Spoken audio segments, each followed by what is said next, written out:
ngaten harapan kami. Nggih. Tadi kita sampai pada hal yang kontekstual, itu yang memang paling apa ya, harus kita cermati. Saya mantul ada beberapa pengalaman kami terkait dengan kontekstual ini yang kadang di luar pemikiran kami. Monggo yang sudah menemukan kenapa ini tidak kontekstual, monggo Bu. Kalau menurut saya belum ada stimulus yang menggambarkan dia termasuk kontekstualnya itu personal, sosial budaya atau saintifik. Oh, jadi artinya dari tiga itu nggih dia belum ada stimulusnya, nggih. Karena memang redaksi soal yang lengkap gitu ya, itu mestinya nggih. Boleh. Itu dari sisi kaidah sebetulnya, dari sisi kaidah kelengkapan sebuah ini. Nah, yang kontekstual tadi sebetulnya saya ini mohon Bu Etik ya, Bu Sinten Bu.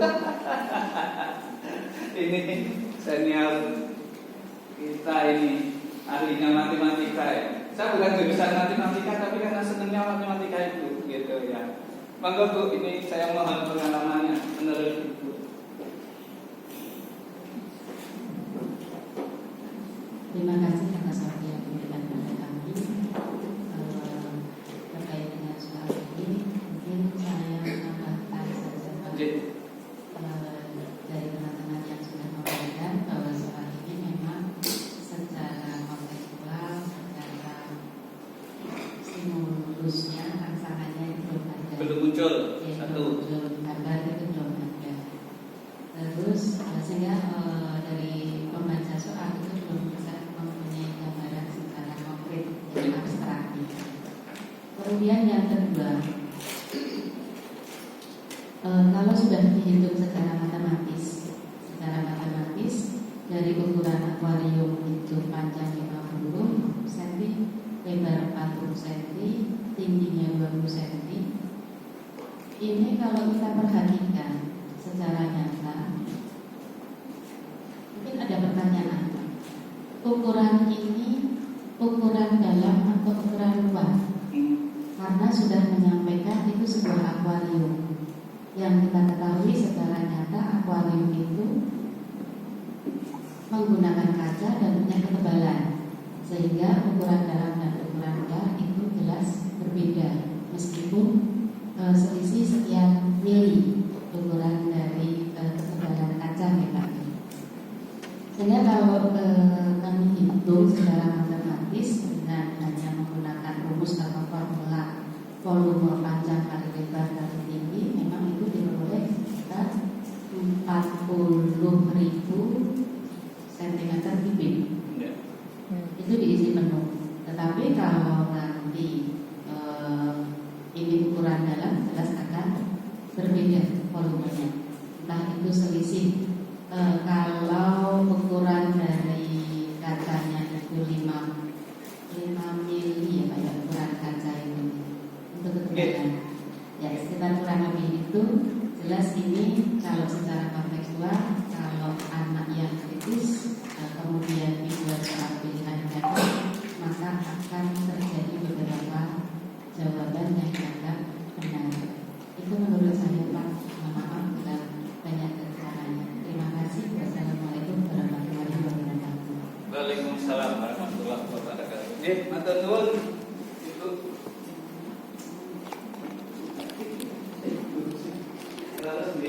Bu Edi, terima kasih. Jadi satu sama dengan Ibu tadi ya. Jadi stimulusnya belum. Mungkin dengan begitu akan nanti ini personal atau apa ngaten ya. Jadi ini masuk sekarang. Jadi supaya kan kita sempurnakan semacam itu. Kalau seperti ini sudah menunjuk kepada satu ini saja personal. Saya ambil yang mudah saja nih untuk. Kemudian yang disampaikan Bunda tadi Bu Edi. Jadi akuarium itu kan terbuat dari kaca. Iya. Kaca itu ada ketebalannya. Kalau kita ukur bagian luar, padahal itu ada sekian mili, katakanlah misalkan itu ya 3 mili atau bahkan kalau tebal itu ada yang 5 mili setengah senti, berarti kan ada ketebalan di sini dan di sana. Berarti kan tidak sesuai itu. Ngerti ya Bu? Oke. Oke. Ini satu kejelian dari teman-teman semua untuk melihat kontekstual ini. Jadi inilah kemampuan literasi kita menerjemahkan. Ngerti ya Bu? Terima kasih. Aplaus untuk beliau berdua. Jadi kalau untuk begitu saya harus mengubah redaksi soal ini supaya lebih rasional, lebih kontekstual. Jadi misalkan dengan ukuran bagian dalam, paham ya? Jadi kalau bagian dalam artinya yang dalam, yang diukur, bukan bagian luar. Nanti ya Bu, akan lebih kelihatan lagi kalau itu sebuah bak mandi. Bak mandi itu malah sekian senti, sekian paling tidak 5 cm bisa jadi. Sehingga kalau dua sisi bisa jadi 10 cm. Ini betul. Nah, sehingga di situ perlu dimunculkan kalau bakpia lain lagi, Pak. ukuran bagian dalam misalkan. Kalau bakpia lain lagi. Kenapa, Pak? Bakpia lain lagi. Ini bukan bakpia, Pak. Bak mandi bakpia. Oh, aduh saya atau Elmi. Iya. Nggih, kalau bakpia beda lagi ya, Pak ya. Enak. Nggih, ya. Jadi mestinya ini menunjukkan dengan ukuran bagian dalam ya. Artinya kalau begitu jelas. Karena yang nanti air itu menempatinya bagian dalam. Termasuk kalau itu bak mandi ya. Kadang kan kita begitu. Sebuah bak mandi berukuran sekian. Dengan begini terjawab Bunda. Ya. Dengan ukuran bagian dalam. Jadi persepsinya jelas di situ, literasinya jelas. Berarti intinya soal tadi kurang apa istilahnya? Iya. Kurang. Jadi hanya perlu disempurnakan saja. Oh, kurang sempurna. Nggih, perlu disempurnakan agar tidak terjadi salah persepsi tadi. Karena secara kontekstual keseharian betul. Itu asik diukur ki sak ngendi njaba apa njero. Nek njaba ya salah. Iya. Harus yang diukur bagian Yang dalam. yang Bak mandi ya bagian dalam. Itu ya. Kalau bak mandi kelihatan ada keramiknya atau di model ini kan. Gitu. Nah, selainnya dua itu yang sekarang sudah saya lengkapi. Kalau sudah begini, sudah kontekstual belum? Sudah. Itu pertanyaannya. Kan kita harus mencari supaya soal itu akhirnya menjadi kontekstual. Jadi kadang kan kita sudah merangkai begitu pernyataan stem soal, tapi ternyata ada kelemahan di sana, ada kekurangan yang harus kita tutupi lagi untuk bisa menjadi sebuah soal yang kontekstual. Nah, ini punya jawaban. Oh iya, Apa? monggo. Tadi Boleh Bu, tidak apa-apa, ini tidak ada benar salah kok. Dibuat konteksnya. Dibuat konteksnya. Kalau tadi saya mungkin sebelum ditambahkan itu ya Pak. Oh iya. Kok belum dimasukkan menyambung yang dari Ibu, Mbak Bu, SKB ini tadi. Itu Bu Eti, ini Bu Indah. Bu Indar. Gitu. Bu Indar. Itu kurang ditambahkan terkait dengan masalah sehari-harinya. Boleh. Jadi misalnya Indra memiliki akuarium, tapi hanya akuarium saja. Indra tidak akan mengisi si akuarium ini dengan air seperti itu. Oh, Jadi mungkin seperti itu untuk di jenjang beberapa jenjang tertentu. Begitu. Oke. Nggih. Terima kasih Ibu untuk tambahannya. Nggih. Jadi itu berlaku untuk jenjang tertentu. Nggih. Jadi yang sudah dilengkapi tadi. Ya. Ada tambahan yang lain? Sudah kontekstual? Clear? Baik.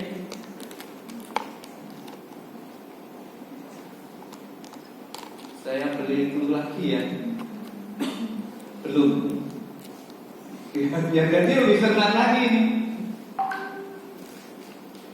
Ternyata belum juga Pak. Berapa volume air? Ternyata belum kontekstual lagi. Nah, tambah lagi ini sekarang. Ternyata kita harus selalu menyempurnakan ini ya. Gitu. Ada yang menemukan ini Bapak saya beri kesempatan Bapak. Itu di tadi sudah Bapak di Bapak. Masih saya bukan guru matematika ya. Jadi kurang paham yang dimaksud dengan kontekstual. Oh, Mungkin kalau sepengertian saya kontekstual kontekstual itu ada kontekstual waktu, kontekstual permasalahan. Itu mohon dijelaskan nanti. Dan maksud kontekstual itu kontekstual apa? Kemudian yang kedua, saya malah tidak itu apa yang saya ingin tadi. Karena apa yang namanya bahasa itu kan kalau kita mengukur tadi air, kalau tidak salah biasa dan volume air itu otomatis makna bahasa itu secara implisit yang dimaksud ya bagian dalam. Kalau itu artinya kita tidak perlu menjelaskan bahwa ukuran itu yang diukur bagian dalam. Kalau tidak otomatis seperti itu. Jadi banyak bahasa yang sebenarnya kita juga sama-sama tahu. Misalnya gini ya, dilarang, maaf ini agak kasar, tapi di mana-mana ada. Dilarang kencing di sini. Artinya kalau kencing di sini. Yang batasan di sini itu gimana? Itu kan kita semuanya udah tahu. Bisa bicara pojok tanah, bisa dilarang kencing di sini ya. Berarti di situ boleh. Batasan di sini sama saja seluruh ruang ini sama saja. Misalnya kita mengukur volume yang otomatis dimaksud ya bagian dalamnya. Sepengetahuan saya itu. Terima kasih. Matur Bapak untuk pendapatnya. Jadi betul, kontekstual itu memang sesuai dengan realitas gitu ya Pak ya. Dalam kesesuaian dalam kehidupan sehari-hari. Itulah yang disebut dengan kontekstual. Jadi keselarasan dengan kehidupan sehari-hari. Kalau dalam ayat-ayat mungkin tafsir. Dilarang berzina. Coba kalau tafsir itu akhirnya ya dilarang harus berzina. ini ya Pak. Dilarang mendekati zina. Wah, zina boleh. Jadi memang ini konteksnya pada literasinya tadi Bapak. Ketika memunculkan literasi, numerasi, artinya numerik yang tidak sekedar angka, tetapi memang ini dikaitkan dengan tadi pengertian numerasi di awal tadi, yang dimana di situ adalah menyangkut permasalahan sehari-hari. Ngaten. Nah, sehingga kontekstual itu memang ada kontekstual waktu, betul. Ada ini kontekstual ukuran. Oke, karena ini geometri, maka kaitannya dengan ukuran, gitu. Jadi memang demikian. Mungkin ini untuk soal yang tingkat agak tinggi SMA atau perguruan tinggi. Ini ya Pak. Karena dia akan kritis. Ini, Bapak. Dengan kata-kata. Di ASPD sudah muncul Pak ini. Di ASPD kelas 6. Walaupun SD ya. Ini iya, SD sudah muncul dan betul tadi mesti harus. Memang disepakati kami di provinsi pada saat itu memakai kata bagian dalam. Itu sudah disepakati bersama kami di tim penulis pada saat itu. Dan kami didampingi ketika kami menjadi tim penulis itu dari profesional, itu dari MIPA UNJ, kemudian dari unsur Dinas Pendidikan ada sendiri, dari Puspon Jakarta itu juga ikut mendampingi. Kemudian setelah selesai pembuatan soal ditayangkan satu persatu, kemudian dibedah seperti ini. Sehingga kami penulis akan tahu kelemahannya di mana, yang dimaksud di mana dan seterusnya. Nanti ya Bapak mungkin dari unsur dengan kontekstual ini kaitannya demikian. Kalau selanjutnya soal itu tetap kontekstual. Kenapa? Setiap mata pelajaran punya urutnya sendiri. Seperti ya matematika. Itu yang penting adalah bagaimana cara berpikir sistematis secara matematis. Gitu ya. Itu artinya soal apapun itu akan kontekstual. Kenapa? Kita berpikir matematis. Nah, misalnya sejarah itu artinya sejarah apa ya? Kita bisa sejarah kemudian apa mata bahasa ya. Ada kita itu bisa berpikir secara logis. Kemudian saja ya kita itu bisa itu. Jadi kita kalau kita memahami logiknya setiap pelajaran itu nantinya akan soal selalu kontekstual. Kenapa? Itu tetap akan mengajarkan bagaimana berpikir matematis. Konteksnya adalah cara berpikir yang logis matematis. Terima kasih. Matur nuwun Bapak. Itu konsep di matematika dengan literasi numerasi ini yang memang agak berbeda. Jadi saya matur dari awal tadi ya Pak. Jadi ketika sebuah soal itu kemudian mengarah pada literasi numerasi, muncullah yang namanya nanti istilah konteksnya ini. Nah, di situ memang bukan sekedar hitung-hitungan angka saya bilang tadi, ya, hitung-hitungan itu, tapi adalah bagaimana keselarasan dengan dalam kehidupan sehari-hari. Nah, jadi memang bukan sekedar angka lagi loh Pak. Ini yang jadi betul konsep matematika ini sudah cukup Pak. Konsep matematika itu sudah cukup. Karena P kali R kali T sudah bisa dimasukkan angka, dihitung selesai. Nah, tetapi ketika literasi ternyata tidak demikian. Kita harus ada pemahaman lain. Ngerti ya? Nah, sekarang kami tunjukkan karena waktu ini saya mohon maaf ini sehingga saya langsung tunjukkan saja supaya tidak ada kesimpang siuran yang dimaksud di sini, termasuk tentang konteks tadi nih Bapak. Ya. Jadi di sini Ibu Bapak, kalimat akuarium tersebut berisi penuh air. Dalam keseharian, mungkinkah sebuah akuarium kan diisi penuh air? Kalau diisi penuh air, apa yang terjadi? Paham ini? Bisa ditangkap ya? Satu kalimat ini lompat, Pak. tidak kontekstual. Jadi nanti tinggi Jadi air. dalam keseharian tidak ada Pak. Misalkan ini, inilah kontekstualnya. Jadi dikaitkan dengan kehidupan sehari-hari. Nanti anak-anak kita kalau punya akuarium diisi penuh air, apa yang terjadi? Ikannya lompat semua. Saya baru iya. Bisa nangkap sekarang ya? Ini lebih jelas saya rasa. Nah, sehingga di sini saya diminta mengenai soal. Itu disebut tidak. Nah, nanti orang salah konsep nanti. Senangkan ikannya lompat. Kalau memelihara di akuarium jangan diisi penuh. Muncullah di sini akuarium tersebut berisi air 3/4-nya. Muncul Bu seperti itu. Nah, sehingga barulah di situ ada kontekstualnya. Berisi setengahnya boleh tidak? Ya boleh kontekstual itu karena ada akuarium yang mau diisi setengahnya, tidak apa-apa. 3/4-nya boleh, bahkan 1/10-nya boleh karena yang dipelihara kura-kura di dalam kan tidak perlu banyak air. Ini contoh. Kalau airnya dikurangi berarti yang berubah ada tingginya. Tinggi. Berisi, jangan penuh air. Tapi yang itu angka-angka 50. Angka ini boleh, tidak ada masalah di sini. Ini masih kontekstual nyata. Tetapi kalau saya bilang Konteks pengisian air. akuarium itu ukurannya 50 desimeter, 40 desimeter, 20 desimeter. Tidak kontekstual lagi kemungkinan. Akuarium masuk 5 meter. Ya itu memang untuk batas rumah kok misalnya. Ya tapi secara ini kan tidak wajar juga Pak.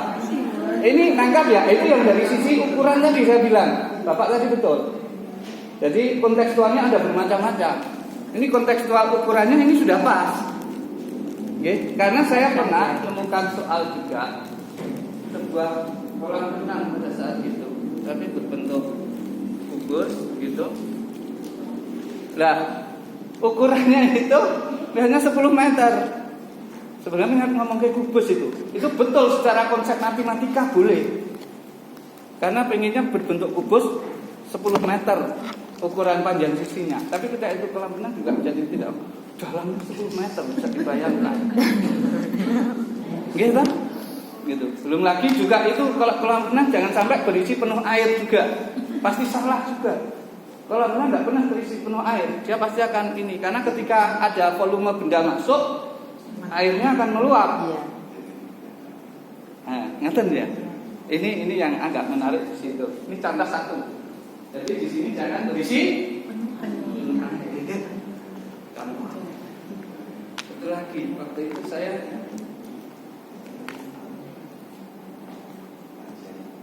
nggak usah saya tulis ya. Tapi ini untuk ilustrasi saja nggih. Jadi waktu itu sebetulnya saya pengen penjumlahan dan pengurangan bilangan bulat. Gitu. Jadi saya pakai minyak goreng. Ibu memiliki sekian liter, kemudian sudah digunakan sekian liter, membeli lagi sekian liter atau desimeter kubik. Berapa minyak goreng yang masih dimiliki ibu. Dan karena punyanya berapa, digunakan untuk menggoreng lagi berapa, beli lagi berapa, itu berarti tambah. Berarti ada pengurangan, ada penjumlahan. Konsep matematika betul. Tapi waktu itu saya diminta jangan minyak. Karena ketika minyak itu untuk menggoreng, yang misalnya untuk menggoreng itu 1 liter tidak akan habis. Di situ masih akan ada. Sehingga kalau ditanya berapa masih sisa yang masih ada, ya itu terhitung. Karena itu juga masih ada minyak yang 1 liter digunakan lagi tidak bakalan habis. Di situ masih ada. Ini contoh, kita sampai yang sedetil itu. Tapi saya ngalami itu harus diganti. Konsep matematika itu betul, pengurangan dan penjumlahan. Tetapi dari sisi konteks kesesuaian sehari-hari itu yang jadi kurang tepat. Bisa ditangkap juga ini. Karena di situ masih ada yang dikurangi tadi itu orang entek itu 1 liter itu di situ masih ada itu 3/4 atau bahkan hanya 1/4 atau 1/5 liter. Nggih, baik Ibu Bapak, saya langsung ke sini karena waktunya ya. Jadi bisa tangkap ya, yang penting ini ada Ibu Bapak ada tulis konteks, ada personal, sosial, budaya, saintifik, ini sudah dijelaskan Bu Yayu. Saya tidak masuk ke sana karena itu juga ini. Nah, Ibu Bapak, ketika materi terlalu banyak, maka bagaimana kita akan mengemas soal asesmen itu hanya dalam 20 soal, 25 soal, 30 soal, atau bahkan hanya 10 soal. Ini kan yang menentukan di masa kita. Betul ya? Itu kan tergantung kepada materinya. Kalau itu banyak, maka perlu dipilih yang namanya materi esensial. Termasuk ketika pandemi dulu, muncullah KD esensial. Kalau masih ingat, muncul KD esensial. Nah, ini materi esensial yang utama untuk kita keluarkan di dalam asesmen itu ya seperti apa? Mempertimbangkan beberapa hal ini. Kedalaman suatu materi, pendalaman dari suatu materi yang sudah dipelajari sebelumnya. Ketika di situ menyangkut materi yang terkait dengan sebelumnya, maka itu termasuk materi esensial atau merupakan materi penting untuk peserta didik kuasai yang dianggap ini penting. Melihat KD ataupun TP tadi ya. Kemudian dipetakan di sana TP ini mau dibuat berapa soal, bentuknya apa, kan nonton itu. Ya. Kemudian materi ini sering diperlukan untuk mempelajari mata pelajaran yang lain terkait dengan pelajaran yang lain. Bisa saja matematika itu terkait dengan pelajaran IPS misalkan. Nah, kalau mau menghitung skala peta, itu kan sebetulnya ada di IPS, tapi di matematika muncul. Nah, seperti itu berarti termasuk esensial. Berkesinambungan pada semua. Berkesinambungan tidak mesti pada semua jenjang kelas. Pada materi berikutnya, artinya menjadi prasyarat untuk materi berikutnya. Itu berarti materi penting. Contoh, untuk bisa menghitung bangun ruang harus mengetahui luas bangun datar. Misalkan seperti itu. Itu kan berarti bangun datar menjadi prasyarat ke bangun ruang. Penjumlahan menjadi prasyarat ke perkalian, karena perkalian adalah penjumlahan yang berbulan, misalkan seperti itu. Nilai terapan tinggi itu artinya materi yang sering digunakan dalam kehidupan sehari-hari. Berarti itu termasuk kategori materi yang esensial. Ini levelnya ada tadi 3, knowing, kemudian applying, dan listening. Dan ini yang aspeknya ini. Jadi kalau knowing itu sedang mengingat. Ini materi sudah kami berikan, nanti tinggal di ini saja, saya tidak akan ini karena saya janjinya kalau bisa 1:30 nanti kita sudah. Applying itu lebih pada penerapan ya. Itu adalah di sini ada membuat model, menerapkan, melaksanakan, menafsirkan. Untuk ini ada contohnya, menentukan operasi dan seterusnya, menyajikan data. Ini lebih pada nanti penggunaan data operasionalnya. Jadi kemudian kalau reasoning ini penalarannya.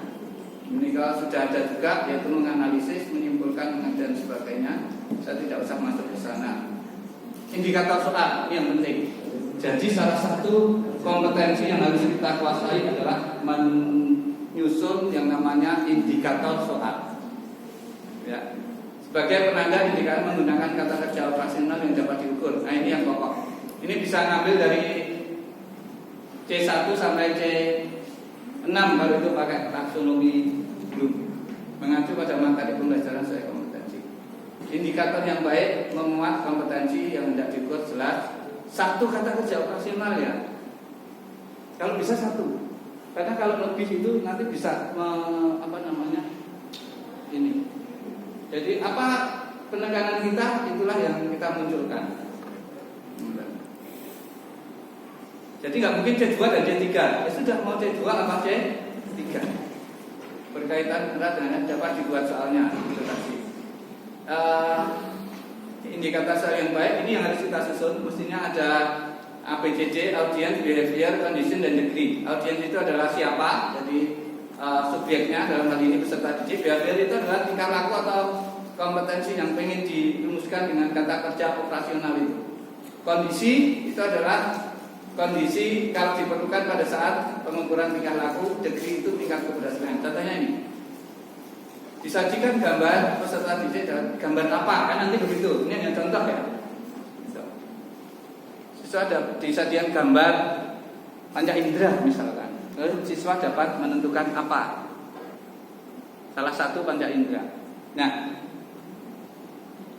kalau ini menentukan luas gabungan bangun datar dengan tepat, berarti di situ ada gambar nanti bangun datar satu atau dua atau lebih yang kemudian digabungkan. Siswa diminta menentukan luasnya. Audiensnya jelas peserta didik. Ini contoh gitu. Jadi ini harus ada stimulus. Kalau ibu bapak nanti menghendaki di situ ada gambar, harus ada stimulusnya, disajikan apa di dalam indikator soal, sehingga kita tahu nomor soal itu nanti memerlukan gambar. Disajikan tabel, berarti di soal itu saya harus membuat tabel. Disajikan grafik, boleh. Disajikan peta salah satu negara di Asia Tenggara, berarti bebas nilai. Atau disajikan peta ASEAN, siswa dapat menentukan peta satu misalkan.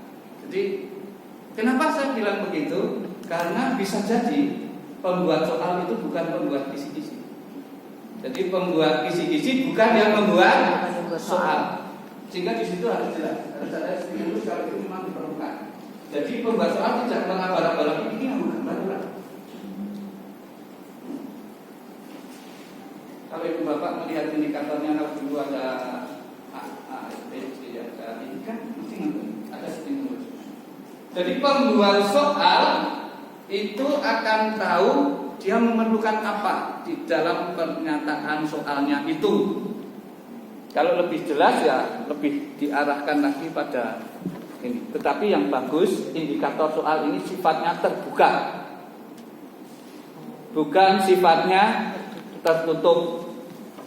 Terbuka itu artinya pembuat soal bisa membuat soal yang bervariasi dari satu indikator soal. Tapi kalau soal itu sudah menjadi indikator tertutup, isinya ya cuma satu jenis soal itu. Disajikan gambar lingkaran beserta ukurannya, siswa dapat mengenal tentang luas lingkaran. Anak-anak nomor itu dari belajar luas lingkaran. Bila yang disajikan satu gambar namun datar. Nah, ini masih bisa banyak. Tapi kan pembuat soal tahu dia harus menyajikan gambar namun datar. Ini harus pembuat soal dia layak-layak, ini kah, gitu ya. Nah, jadi yang bagus adalah yang terbuka, bukan tertutup. Biar bervariasi. Karena kadang satu indikator ini, kalau kita membuat ASPD itu kita membuat 5 paket soal. 5 paket soal harus setara. Nah kalau harus setara berarti kan harus terbukanya misalnya tadi bangun datar ini ada yang trapesium, ada yang jajar genjang, layang-layang, segitiga boleh. Lingkaran biasanya dihindari karena lingkaran akan muncul di soal yang lain. Misalnya ngoten niku. Jadi kan kita harus melihat konteks satu rakitan naskah soal. Kalau ini sudah dimunculkan di soal nomor lain tidak perlu dimunculkan di yang di sini. Ngoten niku. Ah, itu kenapa 5 soal? Jadi ada utama, ada susulan. Gitu. Kemudian yang utama itu kita ada 3 3 paket sebetulnya. Kemudian yang satu lagi adalah untuk ASPD yang dari luar daerah. Itu kan ada sendiri. Jadi satu soal ASPD itu, satu indikator ini itu dibuat menjadi 5 jenis soal. Kemudian dirangkai menjadi satu set naskah soal. Sehingga paket 1 sampai paket 3 ini berbeda soalnya. Gitu. Karena kenapa kok paket 1 sampai paket 3? Karena ada sampai 3 sesi. Setiap sesi harus berbeda soalnya. Kan ada sesi 1, sesi 2, sesi 3. Berarti yang utama saja perlu 3 paket soal. Kemudian kalau susulan itu yang dibuat 1 paket soal. Jadi ada 4 paket dan 1 paket soal. Kalau ada orang dari luar daerah akan sekolah di DIY, dia harus mengikuti ASPD yang diselenggarakan oleh dinas, dijadwalkan tertentu khusus pindahan itu nanti di tanggal berapa, di mana. Nah, sehingga satu indikator soal dibuat menjadi berapa? 5. Kalau itu tertutup berarti lingkaran apa itu? Sesi 1 lingkaran, sesi 2 ya nomor itu lingkaran dan seterusnya. Misalnya KB. Nah, itu sehingga yang bagus bersifat apa?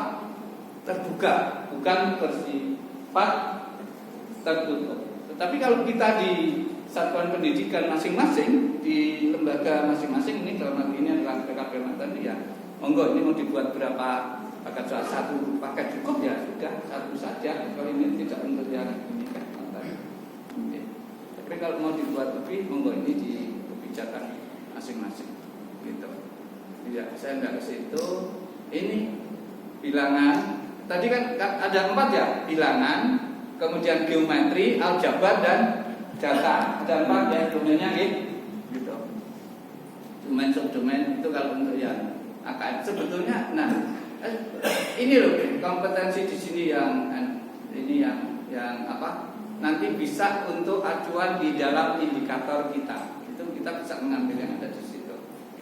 Membandingkan 2 bilangan cacah maksimal 3 angka. 2 bilangan cacah 3 angka. Berarti bilangannya ada 2, tetapi masing-masing bilangan dalam hal ini adalah 3 angka, 7, 2, 5 dan 8, 1, 2. Yang tentu. Beda lagi kalau 3 angka, 3 bilangan 2 angka. Berarti bilangannya itu ada 3, tapi masing-masing hanya puluhan karena 2 angka. Ini yang harus dibedakan. Mungkin. Nah, kalau pembuat soal itu bukan pembuat kisi-kisi, maka penyunting editor pasti akan melihat ke indikator soal tadi. Sudah sesuai belum yang dibuat oleh penulis soal dengan ini? Kalau yang enak ya penulis soal adalah pembuat kisi-kisi juga sekaligus sebagai penulis soal, tahu betul indikator di karepnya itu seperti apa. Hanya kadang kalau seperti itu dibalik sok-sok. Ada soalnya dulu baru dibuat kisi-kisi. Nanti kecenderungannya pasti tertutup. Karena kan langsung merujuk pada contoh soalnya kita tadi. Gitu toh. Padahal yang benar mestinya adalah kisi-kisi dulu, harus soal. Kita, ya, yang sering terjadi begitu. Karena kadang soal kita nyomot dari buku ini ambil yang ini, buku ini ambil yang ini. Sudah jadi soalnya, untuk kelengkapannya harus ada kisi-kisi, baru dibuat kisi-kisi. Melihat di LKS, melihat di buku boleh, tapi untuk inspirasi saja. Tapilah nanti disusun ini kita berasumsi kalau nanti dibuat soal, kalau bisa ya jangan hanya bisa jadi 1 soal tadi, supaya tidak tertutup. Ya, ini masing-masing sampel wonten. Kemudian ini kalau AKM, tapi kalau saya kan mengatur tadi, kita tidak perlu ke sini karena kalau ini udah disiapkan kita, nggak perlu ini. Tapi yang kali ini misalnya yang ASPD saya ambil. Ada contoh format kisi-kisi yang PSAS. Ada yang, tapi intinya adalah di sini ada kompetensi, oke, atau TP-nya lah begitu. Kemudian harus ada materi, lingkup materi, indikator. Ini yang penting di sini. Indikator soal. Satu kompetensi bisa saja terdiri dari 2. Makanya perlu pemetaan. KD 3.1 maaf kalau itu K13. 3.1 mau dibuat berapa soal? Jadi kan kita melihat KD dulu. Oh, kita mau buat soal 30 soal. Ada 3 KD, berarti 10, 10, 10, 1 KD 10. Enggak harus. Tergantung kedalaman dari KD. Bisa saja KD 3.1 hanya 8, 3.2 yang 12, yang 3.3 10. Boleh. TP juga begitu. Melihat apa? Tingkat kesulitan atau kedalaman materi. Semakin dalam materinya, semakin luas materinya, berarti bisa dibuat soal yang semakin banyak. Bisa nangkap nggih menika? Gitu. Ya. Nah, itu namanya pemetaan, Bu. Jadi sebelum ke sini sebetulnya ada satu langkah lagi yang harus dilakukan, yaitu pemetaan. Jadi pemetaan itu misalnya ini KD atau TP, jumlah butir soal. Jadi misalnya KD-nya atau TP-nya ada 4, kita mau 30, kan ini harus dibagi menjadi 4 ini dulu. Nah itu dipetakan seperti itu dulu, gitu. Jadi TP1 itu 6 soal, TP2 8 soal, TP3 4 soal, TP4 10 soal. Menentukan 4, 6, 10, 8 itu dari mana? Kedalaman atau tingkat kesulitan dari TP. Boleh berbeda-beda. Termasuk scoring tadi ya. Itu hanya contoh acuan. Tapi scoring tidak harus sama rata begitu. Scoring itu boleh. Ya. Kalau itu uraian, tiap soal itu berbeda-beda. Pedoman penskorannya boleh. Jangan mempersulit diri ketika membuat pedoman penskoran. Di situ disuruh menyebutkan 4 misalkan, itu skor maksimalnya 5, karena bingung jadi. Nek betul 4 ya jadi 5, ini nek betul 3 mau beri skor berapa? Kan agak susah. Disuruh menyebutkan 3 contoh, ya sudah skornya maksimal 3 saja, atau 6 boleh, berarti satu jawaban benar bernilai 2. Tapi kalau disuruh menyebutkan 3 kok di pedoman penskoran nilai maksimal 4, karena ini jumlahnya kan 5 soal padahal maksimalnya 20, berarti kan 4. Ya, itu kalau disamarata. Setiap soal itu boleh berbeda atau boleh pakai pembobotan. Boleh ada. Kalau ibu bapak membaca di buku panduan asesmen dan pembelajaran edisi revisi 2024 sudah muncul ini. Edisi revisi. Jadi CP maaf, ada loh perubahan CP. Ibu bapak melihat di ini ya, panduan yang baru. Jadi yang muncul di 2024 itu ada 3 hal yang baru, yaitu CP, kemudian P5 sama asesmen dan pembelajaran. Nah, di asesmen dan pembelajaran itu untuk nilai rapot selainnya bisa menggunakan interval gitu, rata-rata maaf, kalau KKTP-nya pakai interval, bisa menggunakan rata-rata dari semantik 1, semantik 2, semantik 3. Kemudian ada PSAS misalkan. Kemudian ini di rata-rata. Itu bisa. Ada yang menggunakan bobot. Ada yang menggunakan bobot. Bobot itu semantik 1 20%, semantik 2 ini 40%, ini sekian persen. Itu boleh dibobot. Tapi lebih menyulitkan dari teman-teman. Tapi lebih hasil ketika soal yang sulit itu dia bobotnya semantik yang sulit dia bobotnya tinggi. Yang ketiga itu saya lihat dia pakai persen. Nah, nanti dipelajari di asesmen dan panduan. Jadi pakai persen itu persen ketercapaian. Dari semantiknya mengajarkan satu semester ini 5 kali semantik.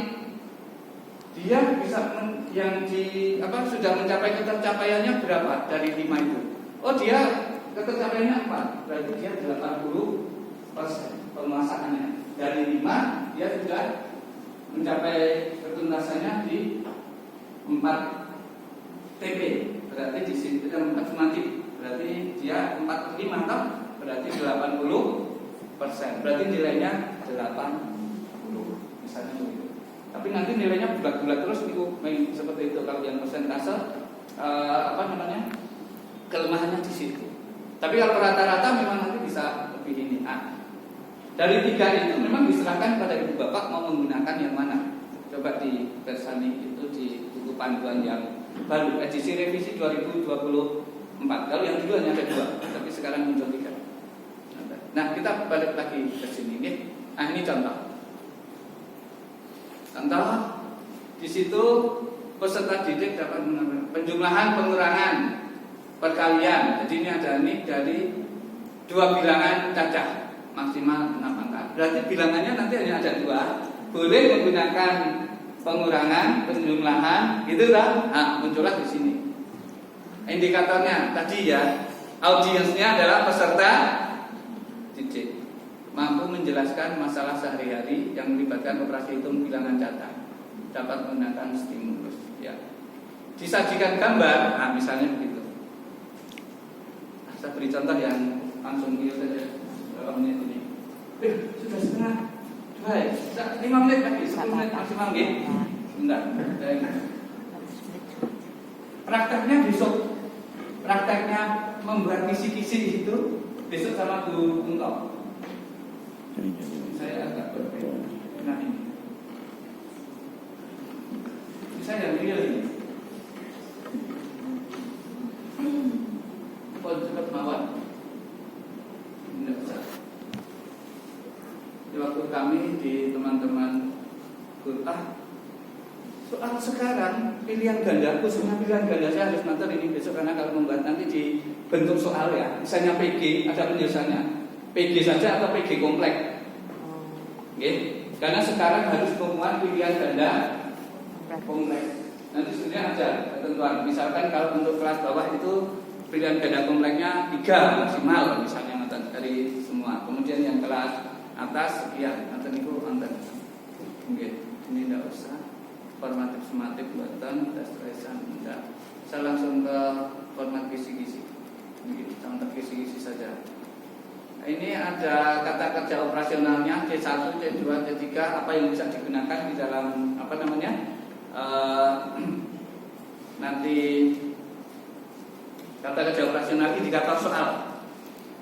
Ini yang taksonomi belum revisi nanti ya Bu ya. Ibu sudah ngendika bukan yang lama loh, ada revisi. Ini yang perlu kita kalau ini mengajar. Ini. Misalkan ini. Kajiannya atau TP-nya menganalisis bagian-bagian dan fungsi indera penglihatan pada manusia serta cara merawatnya. Kemudian di sini ya L2 itu berarti hanya menjelaskan ya. Gitu. Gambar bagian, stimulusnya gambar bagian mata. Disajikan gambar bagian-bagian mata, berarti kan pembuat soal nanti sudah langsung saya harus cari gambar bagian-bagian mata. Peserta didik dapat menjelaskan fungsi bagian yang ditunjukkan, berarti nanti diberi anak panah untuk bagian tertentu, di mana di situ peserta didik harus dapat menjelaskan apa fungsinya. Nomor 1 bentuk soal PG. Kalau PG biasa berarti opsinya 1. Di opsi itu yang benar hanya 1. Maksud saya begitu. Ya, 1 jawaban benar di sana. Bedanya apa sih dengan PG kompleks? PG kompleks itu yang benar aslinya pada mulanya muncul PG kompleks itu adalah siswa diberi kebebasan untuk minta. Jadi di situ ada pernyataan-pernyataan, terus di situ kalau itu berbasis komputer enggak dicentang yang benar. Tapi tidak diberitahu yang benar itu ada 3, 4 atau yang 2. Itu kan lebih susah. Untuk anak SD belum bisa. Tapi kalau untuk SMK mungkin sudah sampai. Sehingga di SD itu pilihan ganda kompleksnya disederhanakan. Muncullah istilah di ASPD itu PG kompleks yang disederhanakan. Yang disederhanakan itu apa? Dan disajikan pernyataan ada 5 misalkan, tidak nyetak mana yang benar, tetapi di situ A yang benar 1, 3, 5. Betul itu tak? Tapi kan di situ sudah tahu anak, tinggal nyetak di sini dulu. Terus segitiga, wah ini salah berarti kali lagi kan nonton. Itu kalau teknik untuk PG ya, ketika yang ini sudah salah kan berarti A, B gugur, tinggal yang di sini kan nonton itu. Tapi kalau pilihan ganda kompleks yang sebenarnya bukan yang seperti itu, tetapi memang dia harus milih atau tuliskan jawaban yang benar itu pernyataan nomor berapa saja. Dibebaskan itu, bisa 2, bisa 3, bisa 4, bisa 5, atau bahkan hanya 1. Jadi nggak ada stimulus untuk berapa. Itu PG kompleks namanya. Milih tetapi kompleks. Muncullah PG yang disederhanakan. opsinya ya memilih A, B, C, D, tapi A itu sudah 1, 3, 5 yang benar. Di sini 1, 2, 4, 5. Yang di sini berapa. Itu termasuk pilihan ganda kompleks, tapi dalam kurung yang disederhanakan. Sementara untuk yang level SD pilihan ganda benernya demikian. Tapi kalau yang SMK, SMA mungkin sudah sampai pada level yang dia harus memilih, itu sudah bisa, tapi dilepas ya, dilepas artinya tidak ditentukan 3 yang benar, betul, tapi memang dilepaskan. Nah, dari soal ini, inilah kemudian muncul soalnya mau seperti apa. Nanti berarti disajikan gambar bagian mata, peserta didik dapat menjalankan fungsi bagian. Berarti ada gambar bagian mata, di sini ditunjukkan anak panah, fungsinya. Di sini ada fungsinya. Ketika kemudian di sini munculnya adalah nama bagian yang ditunjukkan oleh anak panah. Betul enggak? Tidak. Kenapa? Tidak sesuai dengan indikator soal. Indikatornya itu fungsi, menjelaskan fungsi, kok di sini munculnya adalah nama bagian mata yang ditunjukkan. Maka itulah fungsinya indikator. Jadi untuk pedoman dalam pembuatan soal. Editor biasanya akan melihat indikator soalnya. Jadi yang disalahkan bukan kok indikatornya, tapi soalnya. Jadi yang direvisi soalnya. Ini kadang malas bukan pas indikator itu. Sing kene fungsi diganti nama. Kan selesai. Jadi cocok sekarang. Itu sama saja dengan kalau mau membuat tadi ada soalnya dulu, baru isi-isi. Dan tidak kelihatan pilihan yang mana. Ketika disajikan kan ada kisi-kisi, ada soal. Di situ yang direvisi juga nggak kelihatan kalau indikatornya yang ternyata diganti. Ketimbang malah kalian kalau soal mana, indikatornya sendiri ganti. Ya ini sebenarnya balik, tapi karena tidak ada yang tahu ya, pokoknya ada di internet. Ibu bapak selaku pembuat. Kalau pembuat soal itu sama dengan pembuat kisi-kisi, nggak apa-apa. Jangan terus diakali, karena biasanya pembuat soal itu akan diberi formnya kisi-kisi toh. Terus di situ pun nggak kewenangan sing ngedit, diganti diri dan indikatornya. Padahal dari pembuat kisi-kisi bukan itu indikatornya. Jadi kalau di kami itu ya pembuat kisi-kisi berbeda dengan pembuat soal, sehingga harus jelas nih indikator soal itu. Kisahnya kami itu bapak semacam ini. Ya, terakhir ini berbeda, masih sama ya. Menganalisis bagian kalau ini berupa apa nih stimulusnya? Tabel. Sehingga di situ harus nanti pembuat soal menyajikan tabel. Kan jelas kan? Kalau tidak ada stimulus begini disajikan apa? Berarti langsung pernyataan.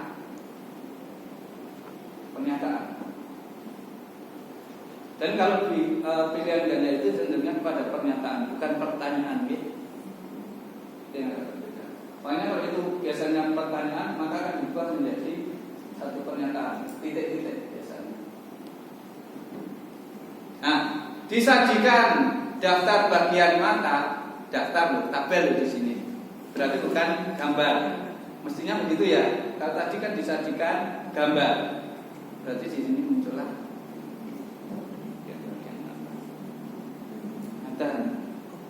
Jadi ini harus ada stimulusnya supaya memperjelas. Kalau pengen pakai disajikan apa, tuliskan indikator soal. Ngisi ini saya rasa tidak perlu limet. Ini dari KD atau TP, tergantung nanti ibu bapak sudah kagungan. Levelnya tergantung ibu bapak. Nanti bisa melihat di sini, menentukan itu masuk di level berapa. Nanti ada cetak semua. Jadi melihatnya di indikator soal KKO-nya ya. KKO inilah yang menentukan ada di sini level berapa. Gitu. Ya, materinya berarti tentang panca indera itu nanti ada di pandangan sendiri. Stimulus ada perlu tidak ya sudah selesai. Nah, tapi sekali lagi format kisi-kisi tergantung pada kebutuhan masing-masing. Oke, tadi ASPD ada sendiri, AKM ada sendiri, asesmen pakai ini. nggak harus begini, nggak ada stimulusnya ini boleh, karena yang penting ada ini, ada level, ada materi, ada indikator, kemudian ada nomor soal, bentuk soal. PGK itu artinya apa? Pilihan ganda kompleks. Berarti ini pilihan gandanya nanti harus kompleks. Nah ini 1, 2 dan 3 ini. Nah ini. Apakah harus 3 di sini yang membuat? Kan boleh aja 4. Tapi yang sesuai kemampuan anak-anak loh. Jangan sesuai kemampuan kita yang membuat. Masa anak-anak itu itu berarti mengukurnya pada kita. Nah kita mengukurnya pada anak kita. Anak-anak kira-kira untuk ini memerlukan berapa ya kompetensi yang dia 3 berani kan